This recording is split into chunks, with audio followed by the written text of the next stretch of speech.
முதற்கண் என் குரு doctor A முத்துராயம் அவர்களுக்கு என் தலைவணங்கி அவையில் இருக்கும் திரு வேலையன், திருமதி வேலையன், ஆசிரிய பெருமக்கள், மாணவ மணிகள், அவர்களுடைய பெற்றோர்கள் மற்றும் பெரியோர்களுக்கு என் காலை வணக்கம். 23 ஆண்டுகளுக்கு முன்பு பிறக்கப்பட்ட இந்த குமரி அறிவியல் பேரவை இன்று தமிழ்நாடு போற்றும் அளவிற்கு வளர்ந்துவிட்டது. 20 ஆண்டுகளுக்கு முன்பு ஒரு முறை வேலையன் என்னை ஒரு இடத்திற்கு வர வேண்டும் என்று அழைத்தார். அவர் அழைப்புக்கு உடனே சரி என்று சொல்லி போனேன். வாகனங்களே செல்ல முடியாத ஒரு இடம், ஒரு மலையின் முகல், ஒரு சிறிய கிராமம், குழந்தைகள் எல்லாம் இருப்பதற்கு இடம் கூட இல்லை. மரத்தடியிலே தான் எல்லோரும் குழுமி இருந்தார்கள். அவர்களோடு என்னை உரையாட அழைத்தார்.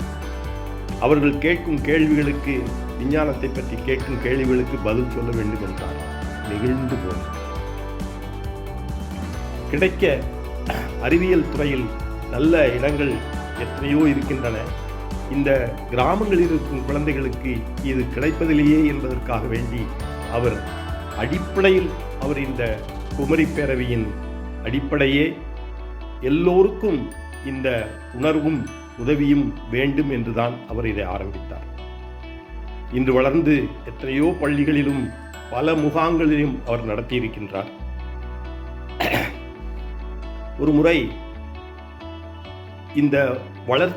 முறை என்னை அவர் குமரி அவையில் இருக்கும் ஒரு பள்ளிக்கு அழைத்து சென்றிருந்தார். அதன் பின் மாணவர்களோடு உரையாடுவதற்கு அழைத்தார். கிட்டத்தட்ட 2-3 மணி நேரமாக மாணவ மணிகளிடமிருந்து வந்த கேள்விகள் என்னால் நினைத்து கூட பார்க்க முடியவில்லை. அவ்வளவு சிறப்பாக கேள்விகள் கேட்டார்கள். நானும் முடிந்த அளவுக்கு பதில் கொடுத்தேன். அவர் வளர்க்கின்ற அந்த வளர்ச்சி, அந்த உள்ளத்தை தூண்டுகின்ற விதம், அவர் பேசி அவர்களை வரவழைப்பதும் எனக்கு மிகவும் மனதிற்கு பிடித்த ஒன்றாக இருந்தது. இந்த வளர்ச்சி காலத்தில் அவர் எப்படியாவது ஒரு 2-3 மாதங்களுக்கு ஒரு முறை ஒரு சொற்பொழிவை ஏற்பாடு செய்வார். அதற்கு தலைப்பை அவரேதான் கொடுப்பார். அந்த தலைப்பிலேயே நான் பல நேரங்களில் வியந்திருக்கின்றேன். ஒரு தலைப்பும் ஒரு விதமாக இருக்கும். அதுக்காக வேண்டி இரவு பகலாக அதை எப்படியெல்லாம் இந்த இளம் மாணவர்களுக்கு செலுத்த வேண்டும் என்பதில் என்னை போன்ற எத்தனையோ பல அறிஞர்களை அவர் அழைத்து மாணவர்களோடு உரையாடச் செய்திருக்கின்றார். எனக்கு மிகவும் இதில் பிடித்தது என்னவென்றால், அவர் செய்கின்ற அந்த விதம், அவர் அந்த குழந்தைகளை அணைத்து போகின்ற திறமை, அவர் அழைத்து வருகின்ற பெரியவர்கள், அவர்கள் கொடுக்கின்ற சொற்பொழிவால் இந்த குழந்தைகள் எவ்வளவு முன்னேறுவார்கள் என்பதை நினைத்து மகிழ்ந்திருக்கின்றேன். அத்தகைய ஒரு நல்ல பேரவை அது வளர்ந்து இவ்வளவு பெரியதாக வரும் பொழுது நானும் ஒரு ஓரமாக நடப்பதற்கு அவர் எனக்கு வழி கொடுத்ததில் மிகவும் மகிழ்ச்சி. பல நேரங்களில் நானும் பங்கெடுத்திருக்கின்றேன். இன்று என்னால் வர முடியாவிட்டாலும் இந்த ஒரு இளம் விஞ்ஞானிகளின் விருது கொடுக்கும் விருது நன்றாக அமையும் என்பதில் எனக்கு எந்த விதமான கருத்து வேறுபாடும் இல்லை. இந்த வளர்ச்சியோடு அந்த வளர்ச்சியில் வருகின்ற எத்தனையோ கருத்துக்களை அவர் அப்படியே விட்டுவிடுவார்.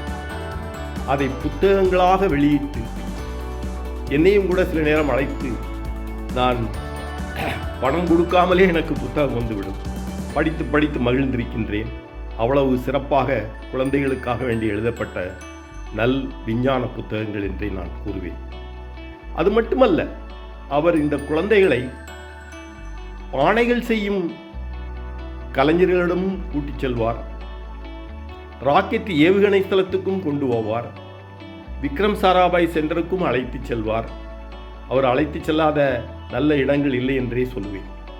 இதில் பங்கேற்று இதை முன்வழிப்படுத்த வந்த பல என்னுடைய நண்பர்களும் இருக்கிறார்கள். அவர்கள் எல்லோருக்கும் என்னுடைய நன்றி. எல்லோரும் எப்படியாவது வேலையன் கூப்பிட்டால் அதற்கு வேறு வேலையை நம்ம வைத்து கொள்ளக்கூடாது, அதற்காக வேண்டி 1 மணி நேரமாவது ஒதுக்கி அவரோடு உரையாட வேண்டும் என்பதில் மிக மும்முரமாக இருப்பவர்களில் பல பேர் உண்டு. அதில் நானும் அதில் ஒருவன் என்பதில் நான் பெருமைப்படுகின்றேன். இத்தகைய சிறந்த ஒரு அமைப்பை ஒரு தனி மனிதனால் வளர்த்து இன்று இவ்வளவு நிலைக்கு கொண்டு வந்ததில் அவரை நான் மிகவும் பாராட்டுகிறேன். அவரையும் அவர் குடும்பத்தினரையும், அவரோடு ஒரு குழுவும் உண்டு. அவர்கள் எப்பொழுதும் அவர்கள் கூட தான் இருப்பார்கள். சிலர் பள்ளி ஆசிரியர்கள், சிலர் அந்த ஊரில் உள்ள பெரியவர்கள். எல்லோருக்கும் இவர் செய்யும் வேலையில் இதில் அவருக்கு எந்தவிதமான சொந்த காரியங்களுக்காக அவர் செய்வதில்லை. இதைத்தான் சேவை என்று சொல்லக்கூடிய ஒரு மனப்பான்மை அந்த ஒரு மாபெரும் மனிதனின் முயற்சியால் இன்று பல வருடங்களை கடந்து நிற்கின்றது. இன்று இந்த முக்கியமான ஒரு நிகழ்ச்சியில் என்னுடைய குருவும் பங்கேற்று பிள்ளைகளுக்கு பரிசு வழங்குவதில் நான் மிக மிக மகிழ்ச்சி கொள்கின்றேன். எல்லோருக்கும் நன்றி. எல்லோரும் மகிழ்ச்சியாக இருங்கள். வணக்கம்.